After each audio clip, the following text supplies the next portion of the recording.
even Mr. Raskin, maybe? That's the quietest I've seen you for a few minutes. We're going to get you fired up. Thank you for being here. Without objection, the chair is authorized to declare a recess at any time. We welcome everyone today's hearing on restoring law and order in high-crime cities. I now will recognize the gentleman from Alabama to lead us in the Pledge of Allegiance, and then I ask that we remain standing for a moment of silence.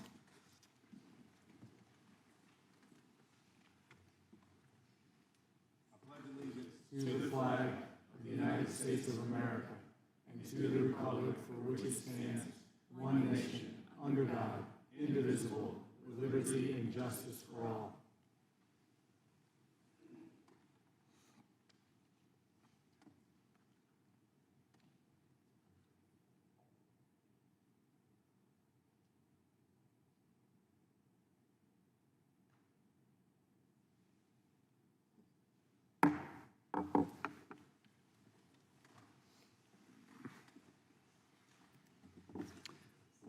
I will now recognize myself for an opening statement. Again, I want to welcome everyone here today to another hearing of the Subcommittee on Oversight. Today, we're going to focus on one very simple truth. We need to restore the rule of law in America's high-crime cities. And let's be honest about something from the very start.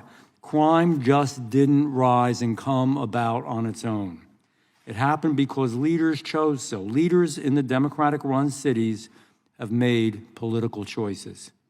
Choices that put radical ideology before safety, politics before people, and criminals before the safety of the good people in our communities. For years, these cities have embraced soft on crime prosecutors, eliminated cash bail, reduced penalties for repeat offenders. They empowered criminals. They undermined law enforcement. They weakened the very fabric that keeps our families safe. And here is the truth, the simple truth. It's not complicated. It is just reality.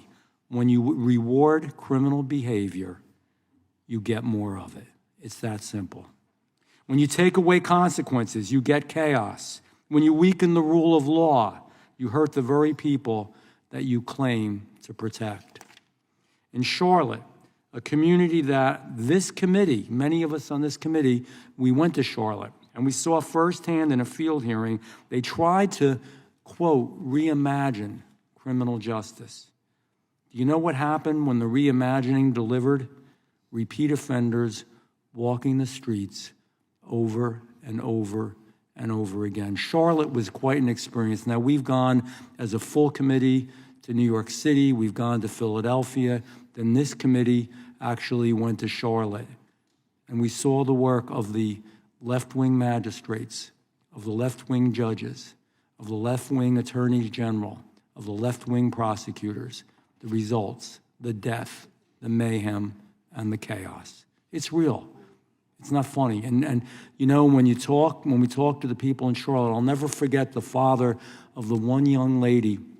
And I believe, and I don't even have this in front of me, I'm digressing for a minute, but this woman was pulled out of her bed, stripped naked, had to get down on her knees, God knows what, and then the perpetrator took a shotgun, put it to her chest, and took her life. The father was there. Man, I wish each and every one of you could have seen that father. He was so upset. He was shaking. He was crying. This was a grown man. Any of us that are parents, any of us that love anybody in our lives, you can't imagine. You can't, I said at the time, I said, I wish I could say to you, I know how you feel. I don't. Nobody here, unless you've lost somebody, and we do have somebody who has, nobody knows how you feel. We don't. But you could see it. The guy who did it, he was the perpetrator, was charged over 40 times and released over and over and over and over. I won't do it 40 sometimes again. It's sick. And people are living with fear instead of freedom. And we remember another case, The murder of Irina Zarutska, that's why we went to Charlotte, a murder that should have never happened, a murder committed by a criminal who obviously had deep-seated problems and was released not 1 or 2 or 3 times, 14 times. 14 times. Irina loved America. She sat down in the train, and he came up behind her. She never met him, never saw him, didn't even look at him, and he violently stabbed her in her neck and murdered her in front of everybody on that train. She loved America. Her family actually had her. She loved America so much, her family, she was Ukrainian, had her buried in America because she had such hopes and such desires and such ambitions. The city of Memphis continues to lead the nation in violent crime, and not in spite of policy decisions, but because of them. The district attorney in Shelby County, backed by George Soros, fact, you may not like it, but it's true, turned cash bail into a last resort. And when you make accountability a last resort, you make public danger the first result. Again and again, criminals are released. Again and again, they commit crimes. Again and again, innocent people pay the price over and over. It isn't justice, ladies and gentlemen. It's not compassion. It's the literal definition of insanity. It's failure. It's cruel. It's unfair to law-abiding citizens, plain and simple. Los Angeles, another town. We can name any of them. Almost every city in America, almost. Career criminals, rapists, cop killers are given leniency through special directives that prioritize ideology over good public safety. The result is predictable. Gangs have been emboldened, communities have been terrorized, and a once great American city has been hollowed out again by lawlessness. The city of Chicago, everybody knows about Chicago, still the murder capital of America, still drowning in violence, and still doubling down on the same bad ideas like eliminating cash bail and making pre-trial release the default. Just last week, a Chicago man known for serially punching women, just walks right up to a woman, and it's women always, walks right up to her, big guy too, by the way, big guy, and just punches her in the face. So I don't have any words. He was arrested and released for the 20th time.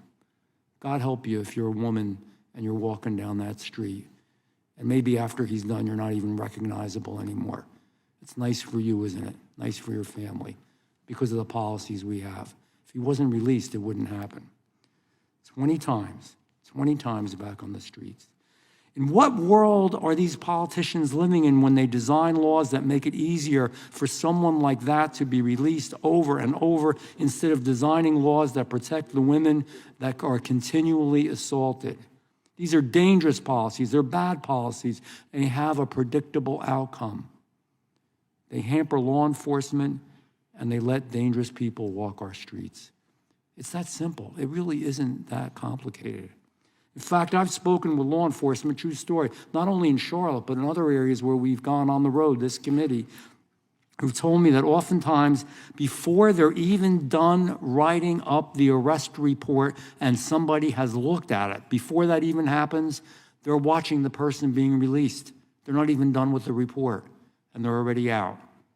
It's an upside-down world. It's a bizarro world. It's a sick world that we live in, and it has to stop. For 4 long years, the past administration, the Biden-Harris administration, encouraged this mentality, encouraged soft-on-crime policies, encouraged the unraveling of law and order in what was our beautiful, sparkling cities. That changed earlier this year. And I know not everybody's going to agree with me on this, but it did. Since President Trump was sworn back in office, he has done what he always said he would do. There was no surprise here. Restore common sense, restore law and order, restore accountability. And in August, President Trump deployed the National Guard and federal agents to support local police right here in Washington, D.C. And people tell me, oh, they exaggerate in Washington, nothing happens. Well, I just think of the people that I know. I think of the gentleman from Kansas whose intern was murdered in Washington, D.C. How does his family feel? This young intern comes to D.C. to learn, and he never leaves because he's killed, he's murdered. Or in my office alone, where we've had, just in my office, numerous people that have been attacked on the streets in the nation's capital in Washington, D.C. And the stories go on and on. We have other members that were carjacked. I can go through the list. I'm not going to do it.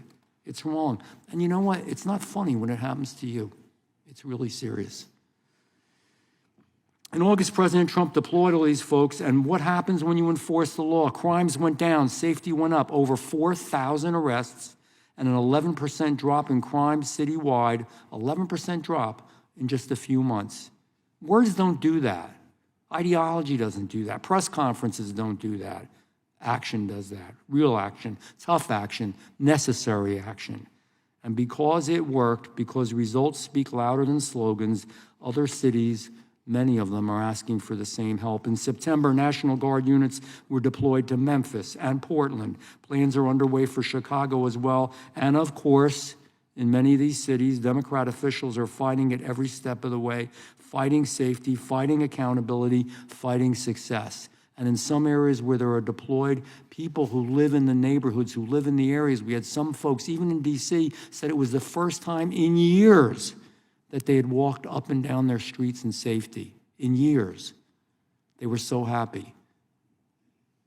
We are here today because the American people do deserve better. They deserve leaders who are going to protect them and take care of them. They deserve prosecutors who enforce the law. They deserve cities where criminals fear consequences and families feel safe. To our witnesses, I want to thank you for being here. I know it's your precious time. I thank you for speaking on behalf of communities living through the nightmare of bad policy and failed leadership. I even thank the folks that are going to disagree with me. We look forward to your testimony. Thank you. I now will recognize the ranking member, Ms. Crockett.